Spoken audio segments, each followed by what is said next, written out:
नमस्कार दोस्तों, द्रोणाचार्य एकेडमी की करंट अफेयर्स टुडे क्लास में आप सभी का स्वागत है। दोस्तों, आज 26 जून 2020 है और आज भी हम कुछ नए और इम्पोर्टेंट करंट अफेयर्स के बारे में डिस्कस करेंगे। तो चलिए स्टार्ट करते हैं एक नए विचार के साथ। दोस्तों, आज का विचार है, जीवन में तुम्हें वही मिलता है जो तुम दूसरों को देते हो। In life you get what you give to others. दोस्तों, आपने बचपन से सुना होगा कि जो जैसा बोता है उसे वैसा ही फल मिलता है। ये असल ज़िंदगी में भी लागू होता है। यदि आप दूसरों को सम्मान दोगे तो आपको भी दूसरों से सम्मान मिलेगा। यदि आप दूसरों का अपमान करते हैं तो आपको भी किसी से सम्मान की अपेक्षा नहीं होनी चाहिए और आपको कहीं भी सम्मान प्राप्त नहीं होगा। तो याद रखिएगा, जो आप दूसरों को दोगे वही आपको दूसरे देते हैं। तो चलिए स्टार्ट करते हैं करंट अफेयर्स। दोस्तों, पहला करंट अफेयर है, who is the head coach of Uttarakhand cricket team. Uttarakhand cricket team का मुख्य कोच कौन नियुक्त किया गया है इस समय? तो पिक देखकर आपको समझ में आ गया होगा। इनका नाम है वसीम जाफ़र। ठीक है, ये क्रिकेटर हैं और इनको अभी हाल ही में उत्तराखंड क्रिकेट टीम के लिए मुख्य कोच के पद पर नियुक्त किया गया है। ठीक, नेक्स्ट क्वेश्चन है, which country has been approved by the World Bank on 23 June 2020 with a loan amount of $500 million US। दोस्तों, यहाँ पर क्वेश्चन ये है कि अभी हाल ही में वर्ल्ड बैंक ने 500 मिलियन अमेरिकी डॉलर का लोन दिया है एक देश को। हमें बताना है कौन सा देश है। ठीक है, तो यहाँ पर आंसर रहेगा आपका बांग्लादेश। बांग्लादेश को वर्ल्ड बैंक ने अभी हाल ही में 500 मिलियन डॉलर का ऋण दिया है और ये ऋण दिया गया है बांग्लादेश को to improve road connectivity along the Jessore Jhenaidah corridor covering 4 western district. ठीक है, तो यहाँ पर क्या है कि जो ये 4 वेस्टर्न डिस्ट्रिक्ट्स हैं उनको एक दूसरे से कनेक्ट करने के लिए, साथ ही जैशोर और जनाइदा कॉरिडोर को इम्प्रूव करने के लिए, रोड कनेक्टिविटी इम्प्रूव करने के लिए बांग्लादेश को $500 मिलियन का लोन दिया गया है वर्ल्ड बैंक के द्वारा। यहाँ वर्ल्ड बैंक की फॉर्मेशन है जुलाई 1944। यहाँ थोड़ा सा मिसप्रिंट है, ये 1944। ठीक है, तो आपका जो फॉर्मेशन है वर्ल्ड बैंक का वो हुआ था जुलाई 1944 में। इसका हेडक्वार्टर है वॉशिंगटन USA में। वहीं यदि हम बात करते हैं इसके मेंबर्स की, तो इसकी जो एक ब्रांच है जिसे कहते हैं international bank for reconstruction and development IBRD, इसमें 189 मेंबर्स कंट्री हैं। वहीं एक IDA यानी इंटरनेशनल डेवलपमेंट एसोसिएशन, इसमें 173 मेंबर्स। क्लियर। साथ ही यहाँ पर जो की पीपल्स हैं, मतलब प्रेसिडेंट हैं वर्ल्ड बैंक के समय डेविड मैलपास, MD और CEO हैं अंशुला कांत और चीफ इकोनॉमिस्ट हैं यहाँ पर कार्मेन रेनहार्ट। इनका अपॉइंटमेंट अभी हाल ही में हुआ है, इसी महीने हुआ है, 15 जून 2020 को इनका अपॉइंटमेंट हुआ था। तो ये इंपॉर्टेंट बनता है, कार्मेन रेनहार्ट। ओके, चलिए नेक्स्ट क्वेश्चन पर आते हैं। The minister of petroleum and natural gas and steel along with the chief minister of which state, Dharmendra Pradhan inaugurated a product application and development center PADC on 25 June by a video conference। अभी हाल ही में किसी राज्य के मुख्यमंत्री ने petroleum और प्राकृतिक गैस और इस्पात मंत्री धर्मेंद्र प्रधान के साथ मिलकर 25 जून को वीडियो कॉन्फ्रेंसिंग के माध्यम से एक उत्पाद अनुप्रयोग और विकास केंद्र यानी कि product application and development centre यानी PADC का उद्घाटन किया है। हमें बताना है ये कौन सा राज्य है। तो राज्य का नाम है यहाँ उड़ीसा। उड़ीसा है, तो उड़ीसा के मुख्यमंत्री का नाम आप सभी को पता है, नवीन पटनायक जी। ठीक है, तो नवीन पटनायक और धर्मेंद्र प्रधान जो पेट्रोलियम और नेचुरल गैस मिनिस्ट्री देखते हैं, तो धर्मेंद्र प्रधान और नवीन पटनायक ने PADC इस प्लेटफॉर्म को लॉन्च किया है। कहाँ लॉन्च किया? पारादीप में। ठीक है, वीडियो कॉन्फ्रेंसिंग के माध्यम से 25 जून को ये जो प्लेटफॉर्म बनाया गया है, ये सेटअप किया गया है इंडियन ऑयल के द्वारा। ठीक है, PADC Paradip is recognized as a research center by the Department of Scientific and Industrial Research DSIR and Ministry of Science and Technology Government of India। यहाँ पर जो PADC है ये एज अ रिसर्च सेंटर काम करेगा और इसमें research किसके द्वारा की जाएगी? Department of scientific and industrial research. Okay, ये यहाँ पर इसको मदद करेंगे इसमें रिसर्च करने के लिए इस इंस्टीट्यूट में। ठीक, उसको जो मान्यता है वो ministry of science and technology से मिल चुकी है। ठीक है, इसे रिकॉग्नाइज किया गया है। बात करते हैं उड़ीसा की, तो इसका स्थापना दिवस है 1 अप्रैल 1936, जिसे उत्कल दिवस के रूप में मनाया जाता है। कैपिटल है भुवनेश्वर, गवर्नर का नाम है गणेशी लाल, चीफ मिनिस्टर हैं नवीन पटनायक, और लेजिस्लेचर यानी विधानसभा है यहाँ पर 147 सीट्स की, लोकसभा में यहाँ से 21 सीटें जाती हैं और 10 राज्यसभा सीट यहाँ से जाती हैं। ठीक है, तो ये सब आपको पता होना चाहिए। नेक्स्ट क्वेश्चन पर आते हैं। Who has launched E blood service mobile app? किसने अभी हाल ही में ई ब्लड सर्विस मोबाइल ऐप को लॉन्च किया है? तो नाम आता है जितेंद्र सिंह, थावरचंद गहलोत, धर्मेंद्र प्रधान, हर्षवर्धन। आंसर रहेगा यहाँ पे हर्षवर्धन। एक्चुअली ये चारों ही क्या हैं, कैबिनेट मिनिस्टर्स हैं। अब आपको मुझे ये बताना है कि ये बाकी के 3 लोगों का क्या मिनिस्ट्री है, ये कौन सी मिनिस्ट्री देखते हैं, आपको मुझे कमेंट में लिखकर बताना है। ठीक है, बात यहाँ पर जो आंसर रहेगा यहाँ है का डॉक्टर हर्षवर्धन। हर्षवर्धन क्या है देख लीजिए। हर्षवर्धन जी जो union minister of health and family welfare हैं, मतलब हेल्थ एंड स्वास्थ्य और परिवार विभाग, मतलब ये देखते हैं हर्षवर्धन जी। ठीक है, तो union minister of health and family welfare. ठीक है, तो हर्षवर्धन जी ने अभी इस ऐप को लॉन्च किया है 25 जून 2020 को बाय वीडियो कॉन्फ्रेंसिंग के तहत इसे लॉन्च किया गया है। और ये जो ऐप है इसे डेवलप किया गया Indian red cross society ICRS के तहत। ठीक है, और जो यूनियन हेल्थ मिनिस्टर होते हैं वही इंडियन रेड क्रॉस सोसाइटी के चेयरमैन भी होते हैं, ये आपको पता होना चाहिए। इस ई ब्लड सर्विस मोबाइल ऐप को डेवलप तो बहुत पहले ही कर लिया गया था। इसको डेवलप अराउंड 2015 में कर लिया गया था, जब डिजिटल इंडिया स्कीम लॉन्च की गई थी।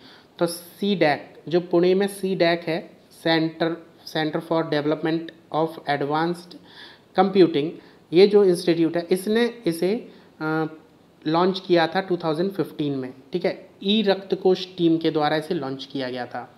इसका जो मुख्य उद्देश्य है वो ये है कि जो ब्लड डोनेशन के समय पर हमें प्रॉब्लम आती है कि ब्लड नहीं मिलता, तो इसकी अब पूरी जानकारी ऑनलाइन रहेगी कि कौन सी लैब में कौन सी ग्रुप का ब्लड रखा हुआ है, स्टॉक में है।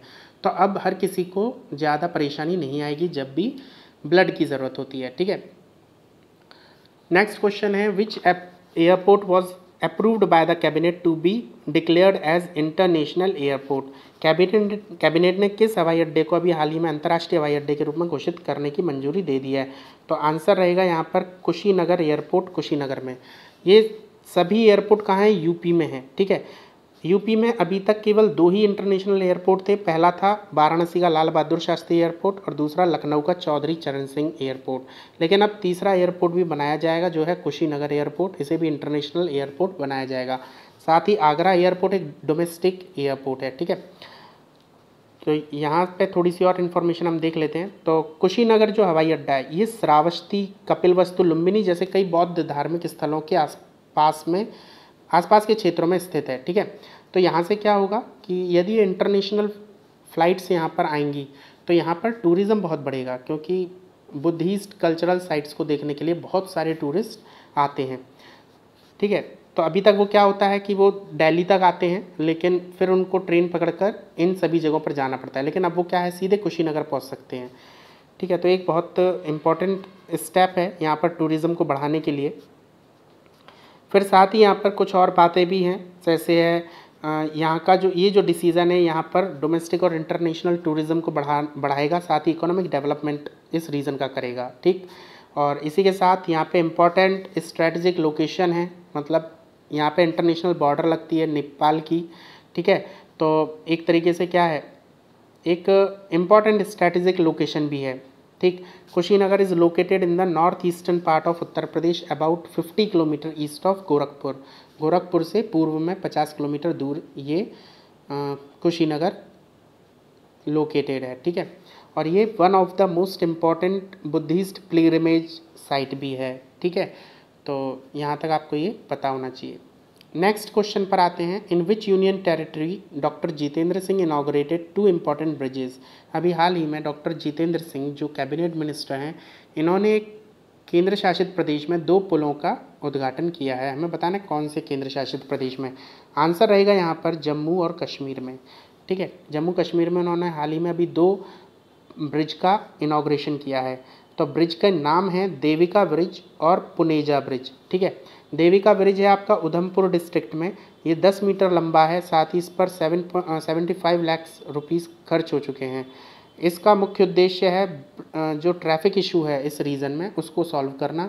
साथ ही इस ब्रिज को बनाया है बॉर्डर रोड ऑर्गेनाइजेशन BRO ने 1 साल के अंदर। पुनेजा ब्रिज भी BRO ने ही बनाया है, लेकिन इसमें 4 करोड़ रुपए की खर्च हुआ है और ये डोडा डिस्ट्रिक्ट में है, भदरवाह में। ठीक है, डोडा डिस्ट्रिक्ट के भदरवाह में। इसकी जो लंबाई है वो 50 मीटर है। साथ ही इसका जो मेन एम है वो ये है two connectivity and infrastructure project will make Doda to emerge as a new centre of development. Doda जो अभी पिछड़ा हुआ इलाका है उसको एक डेवलपमेंट के तौर पे उसको उस इलाके में डेवलपमेंट को प्रोत्साहित करना। ठीक है, तो एक न्यू सेंटर ऑफ डेवलपमेंट उसे इमर्ज के रूप में वो उभर कर आए।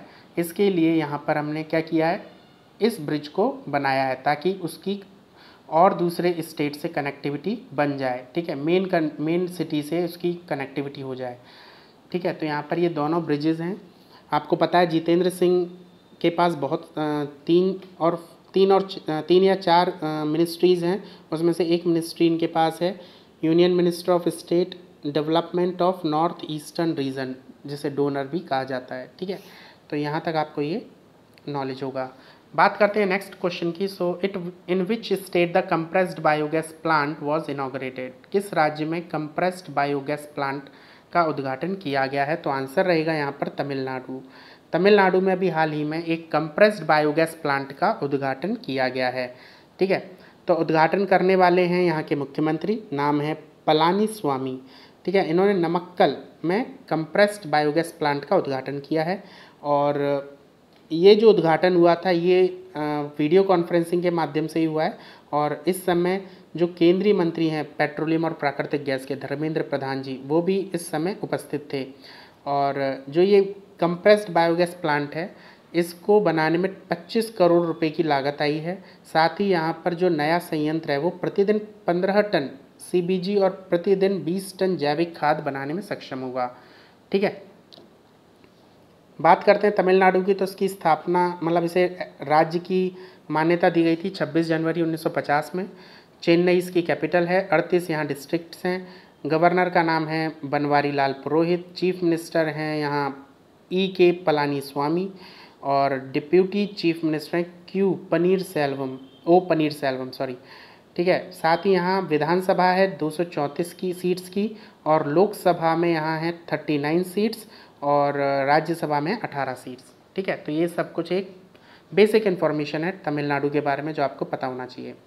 नेक्स्ट क्वेश्चन है रिसेंटली के Raghunathan has passed away he is. अभी हाल ही में के रघुनाथ का निधन हो गया है और ये क्या थे हमें ये बताना है।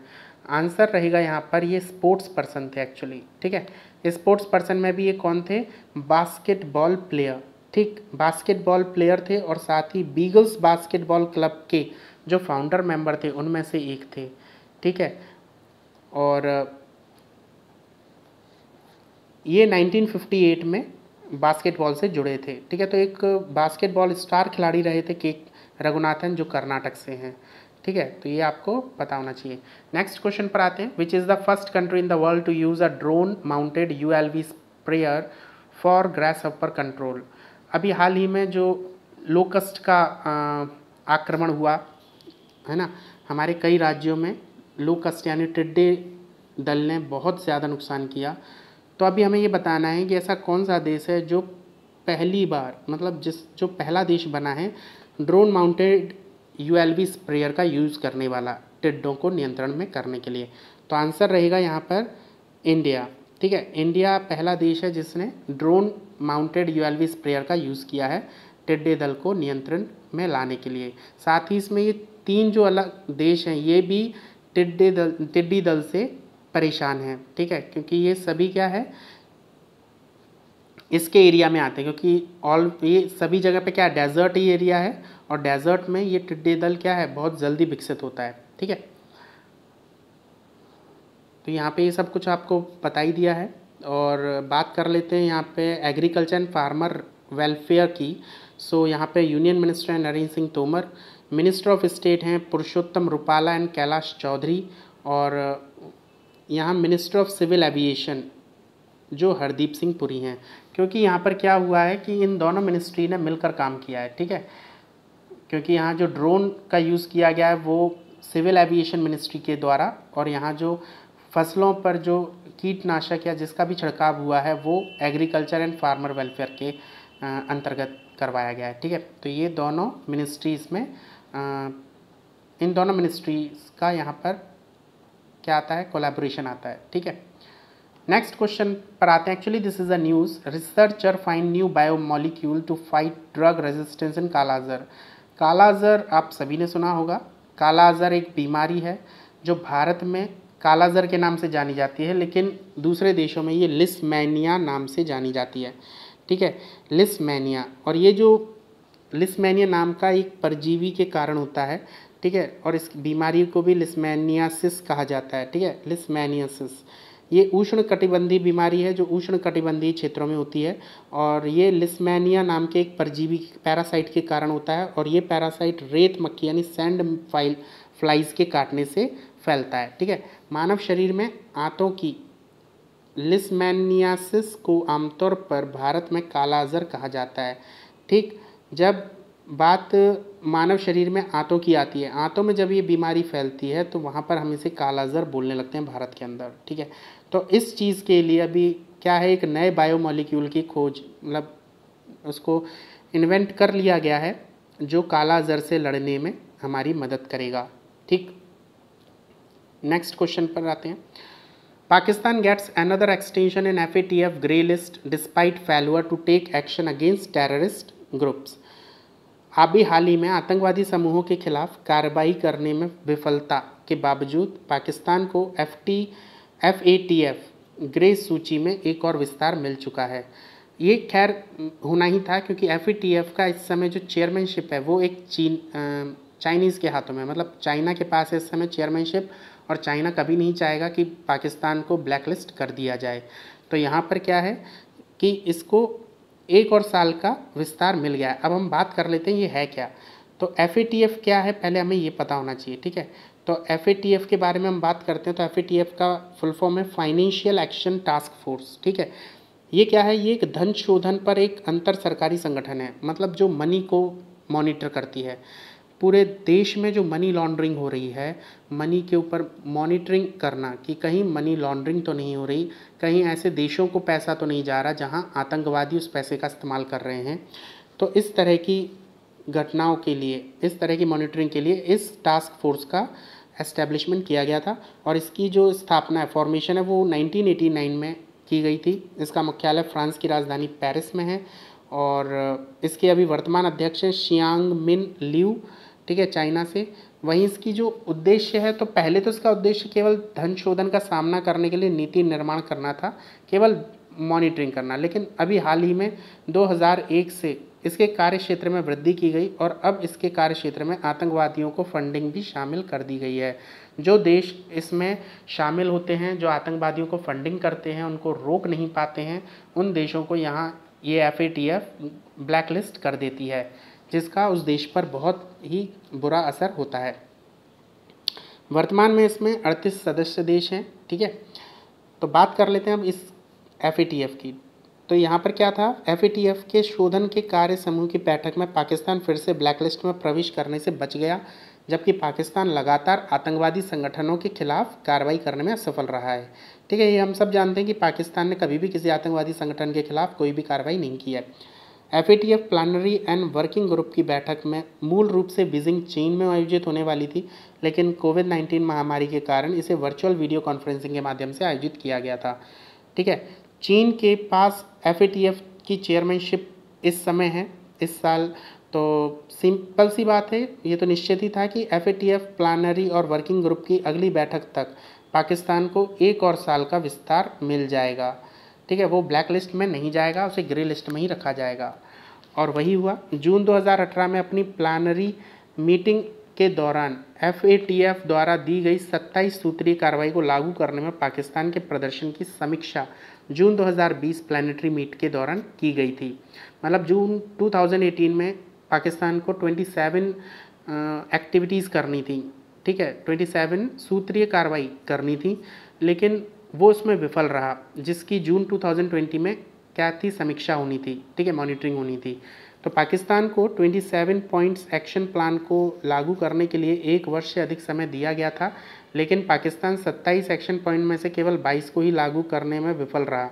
22 भी उसके लागू नहीं हो पाए, और अक्टूबर 2019 में FATF की पूर्ण बैठक के दौरान सूचित उसने ये बात की कि उसके 27 में से 22 भी लागू नहीं हो पाए हैं। तो फरवरी 2020 में पाकिस्तान FATF के कुल 27 एक्शन पॉइंट में से 13 को लागू करने में भी विफल रहा फरवरी 2020 में, और जिसके परिणाम स्वरूप एक और विस्तार जून 2020 तक उसको दे दिया गया है। ठीक है, मतलब ये एक तरीके से हम ये कह सकते हैं उसे एक और मौका मिल गया है। ठीक, नेक्स्ट न्यूज़ है आपकी, the international maritime organisation celebrate 25 June as a seafarer day और सीफरर्स डे। अंतर्राष्ट्रीय समुद्री संगठन इंटरनेशनल मैरीटाइम ऑर्गेनाइजेशन ने 25 जून को सीफर डे यानी सीफर्स अथवा नाविकों के दिन के रूप में मनाया जाना घोषित किया था, और इसे हर साल 25 जून को मनाया जाता है। इस दिन को लोग समुद्री परिवहन का संचालन करके पूरे विश्व कार्य में मदद करने वाले सीफर्स और नाविकों को सम्मान देने के लिए ये दिवस मनाते हैं। ठीक है, और ये दिवस जो 25 जून इस साल हम मना रहे हैं, ये इसकी 10वीं वर्षगांठ है। ठीक है, 2020 में जो थीम रखी गई है इसकी वो है सीफर्स आर की वर्कर्स। ठीक है, और यहाँ पर जो नाविक हैं उनके योगदान के प्रति जागरूकता बढ़ाने के लिए ही ये दिवस मनाया जाता है। ठीक है, उनको सम्मान देने के लिए, उनके साथ उचित व्यवहार करने के लिए लोगों को प्रोत्साहित किया जाता है। ठीक, तो इस दिन की शुरुआत मनीला में 2010 डिप्लोमेटिक सम्मेलन के द्वारा सीफर यानी STCW कन्वेंशन के लिए प्रशिक्षण, प्रमाणन और निगरानी के संशोधित मानकों के लिए अपनाए गए एक प्रस्ताव के बाद की गई थी। मतलब 2010 में एक डिप्लोमेटिक सम्मेलन हुआ, एक समिट हुआ, डिप्लोमेटिक समिट मनीला के अंदर, और वहीं इस चीज़ को मतलब इस दिवस को मनाने की घोषणा की गई, इसके लिए प्रस्ताव पारित किया गया, और 2011 में IMO द्वारा पहला सीफर्स डे मनाया गया। ठीक है, तो बात करते हैं IMO की, तो अंतर्राष्ट्रीय समुद्री संगठन है। इसके महासचिव का नाम है किटेक लिम। इसका मुख्यालय है लंदन, यूनाइटेड किंगडम्स में, और इसकी जो स्थापना हुई थी वो हुई थी 17 मार्च 1948 में। ठीक है, यहाँ तक आपको समझ में आ गया होगा। नेक्स्ट क्वेश्चन पर आते हैं, तो ये actually this is another news. Moody's आप सभी ने सुना होगा। मूडीज़ एक संस्था है जो रिपोर्ट्स जारी करती है, और जो नॉर्मली GDP की रिपोर्ट हमें बताती है, ये अनुमान लगाती है कितनी GDP रहने वाली है पूरे विश्व में। तो यहाँ पर उसने बताया है कि जो वित्त वर्ष 2021 में भारत की GDP 3.1% की दर से घटने का उसने अनुमान लगाया है। ठीक है, बात करेंगे मूडीज़ की, तो ये 1909 में इसकी फॉर्मेशन हुई थी, और इसका मुख्यालय न्यूयॉर्क सिटी में है, USA में। ठीक है, इसकी जो अभी अपडेट जारी की गई है वो जून 2020 में की गई है, और अपनी रिपोर्ट में कोरोना वायरस का हवाला देते हुए उसने वित्त वर्ष 2020 में भारतीय अर्थव्यवस्था में 3.1% की गिरावट आने का अनुमान लगाया है। साथ ही उसने ये भी बताया कि 2021 में भारतीय अर्थव्यवस्था 6.9% की दर से वृद्धि भी कर सकती है। ठीक है, तो यहाँ पर ये सब क्या है, एक मतलब हम ये कह सकते हैं उसने एक अंदाज़ा लगाया है, मतलब उसने एक भविष्यवाणी कर दी। ठीक है, एस्टिमेशन दिया उसने। इसी के साथ उसने ये बताया कि जो चीन है, चीन का वित्त वर्ष 2020 में 1% की दर से वृद्धि करने वाला एकमात्र G20 देश है। सभी देश जहां पर इनकी GDP में गिरावट आ रही है, वहीं चीन की GDP में इस बार 1% का इजाफा हुआ है। वहीं वित्त वर्ष 2021 में इसकी जो GDP है वो 7.1% की दर से विकास करने की उम्मीद है। ठीक है, साथ ही मूडीज़ ने वित्त वर्ष 2020 में G20 देशों की अर्थव्यवस्था में 4.6% की दर से गिरने का अनुमान लगाया है। वहीं 2021 में 5.2% की दर से वृद्धि का अनुमान लगाया है। ठीक है, तो ये सब क्या है, अनुमान है ना, तो एक्सपेक्टेशंस हैं। तो यहाँ से हमको थोड़ा सा आइडिया मिल जाता है कि आने वाले समय में हमारी GDP की जो रेट है वो कैसी रहेगी। नेक्स्ट न्यूज़ है, MKVVCL लॉन्चेज निष्ठा विद्युत मित्र योजना टू एम्पावर वुमेन। ठीक है। यहाँ पर ये जो MPMKVVCL है, जिसका फुल फॉर्म है, यदि हम हिंदी में जाते हैं तो आता है मध्य प्रदेश विद्युत वितरण कंपनी। ठीक है, मध्य प्रदेश विद्युत वितरण कंपनी लिमिटेड। ठीक है, तो मध्य प्रदेश की ये कंपनी ने अभी हाल ही में महिला सशक्तिकरण को बढ़ावा देते हुए निष्ठा विद्युत मित्र योजना का शुभारंभ किया है। ठीक, इसका जो इस योजना के अंतर्गत होगा क्या कि जो पंचायत हैं, पंचायत स्तर पर महिला स्व सहायता समूह निष्ठा विद्युत मित्र के रूप में सेवाएं देंगी। ठीक है, इससे सभी महिलाओं को जोड़ा जाएगा। और यहाँ पर इसे जोड़ने का कारण ये है कि एक तो योजना कंपनी के राजस्व को बढ़ाने में, उसी के साथ साथ महिलाओं को अतिरिक्त आय जुटाने में मदद करेगी। ठीक है, इस योजना के तहत उपभोक्ताओं को बिल भुगतान करने के लिए, ठीक है, उनको बिल भुगतान करने के लिए प्रेरित करने के लिए यूपीआई ऐप के माध्यम से खराब मीटर, इन सभी शिकायतों का निवारण समय पर किया जाए। इसके लिए ये ऑनलाइन प्रक्रिया के माध्यम से नए कनेक्शन की सुविधा प्रदान भी करेगी। ठीक है, तो यहाँ टोटल जो भी वर्किंग होगी वो सब ऑनलाइन होगी, और इसमें मोस्टली जो वर्किंग करेंगी वो करेंगी लेडीज़। ठीक है, मतलब इस जो महिला हैं वो यहाँ पर ये सभी काम करेंगी। ठीक है, तो इसका बेसिकली जो पूरा मेन फंडा है वो यही है। एक तो महिला सशक्तिकरण हो रहा है क्योंकि महिला आत्मनिर्भर बनेगी, और साथ ही जो बिजली से रिलेटेड लोगों को प्रॉब्लम आती है आए दिन, उन सभी का समाधान ऑनलाइन किया जाएगा। ठीक है, लास्ट न्यूज़ है, Republic of Mali awarded project management consultancy agreement to NTPC for development of 500 MW solar park. 500 megawatt के सौर पार्क के विकास के लिए NTPC को माली गणराज्य ने परियोजना प्रबंधन परामर्श अनुबंध प्रदान किया है। हाल ही में क्या हुआ है कि जो रिपब्लिक ऑफ माली है उसने NTPC को एक प्रोजेक्ट दिया है जिसमें NTPC को माली के अंदर 500 मेगावाट का सोलर पार्क एस्टेब्लिश करना है, डेवलप करना है। ठीक है, यहाँ 2019 में ISA यानी इंटरनेशनल सोलर अलायंस ने सदस्य देशों को NTPC की सेवाएं उपलब्ध कराने के लिए एक प्रतिस्पर्धी प्रक्रिया के तहत NTPC की परियोजना प्रबंधन परामर्शदाता नियुक्त किया था। ठीक है, मतलब यहाँ पर क्या हुआ था कि जब ISA का गठन किया गया था तो उसके बाद ISA में जो सदस्य देश होंगे उन सभी को सोलर एनर्जी का प्रबंधन करने के लिए, उसको डेवलप करने के लिए NTPC को वहाँ पर एक परामर्शदाता के तौर पर नियुक्त किया गया था। ठीक है, और NTPC ने अगले 2 वर्षों में IAS सदस्य देशों में 10,000 मेगावाट के सौर पार्कों के विकास की योजना भी बनाई है। ठीक है, मतलब जो सदस्य देश हैं वहाँ पर उसने कितना 10,000 मेगावाट के सौर पार्कों का विकास उसे करना है। NTPC के वर्तमान चेयरमैन और CMD हैं गुरदीप सिंह। ठीक, और बात करते हैं माली की, तो माली का फुल ऑफिशियल नेम है रिपब्लिक ऑफ माली, और ये लैंडलॉक्ड कंट्री है वेस्ट अफ्रीका की। यहाँ की राजधानी बमाको है, मुद्रा है CFA फ्रैंक। ठीक, गणराज्य के राष्ट्रपति का नाम है इब्राहिम बाउबकर। ठीक, और यहाँ पे जो राजदूत है इस समय वो हैं सेकोऊ कासे। माली के जो राजदूत है भारत में उनका नाम है सेकोऊ कासे। ठीक, इंटरनेशनल सोलर अलायंस की बात करते हैं तो इसे अंतर्राष्ट्रीय सौर गठबंधन भी कहा जाता है, जिसमें 121 कंट्रीज़ ने इंडिया के साथ मिलकर पूरे विश्व को सनशाइन कंट्रीज़ में बदलने का जिम्मा लिया था। और ये जो नॉर्मल उन कंट्रीज़ को इस गठबंधन से जोड़ा गया है मेनली जो ट्रॉपिक ऑफ कैंसर और ट्रॉपिक ऑफ कैप्रिकॉर्न के बीच में आती हैं, जिन्हें सनशाइन कंट्रीज़ कहा जाता है, जहाँ पर पूरे 12 महीने सूर्य की रोशनी आती है। ठीक है, तो यहाँ पर क्या है, सोलर एनर्जी ज़्यादा से ज़्यादा एस्टेब्लिश मतलब सोलर एनर्जी को ज़्यादा से ज़्यादा डेवलप किया जा सकता है। ठीक, इसका जो फॉर्मेशन है वो पेरिस फ्रांस में हुआ था, और इसका हेडक्वार्टर इंडिया में ही है, हरियाणा में गुरुग्राम में। स्थापना इसकी हुई थी 30 नवंबर 2015 में, और महानिदेशक हैं इसके उपेंद्र त्रिपाठी वर्तमान। यदि हम अपने यहाँ की बात करते हैं तो minister of power independent charge है इनके पास, और minister of new and renewable energy independent charge है। तो ये हैं RK सिंह। ठीक है, तो ये RK सिंह कौन है, जो हमारे यहाँ पावर मिनिस्ट्री देखते हैं। ठीक है, तो ये भी एक इम्पॉर्टेंट कैबिनेट मिनिस्टर है। तो यहाँ पर हमारे करंट अफेयर्स ख़त्म होते हैं। तो दोस्तों, यदि आपको ये वीडियो पसंद आया हो so please like and share this video and subscribe my channel as well as press the bell icon button to get my new videos. Thank you everyone and best of luck for your upcoming exams.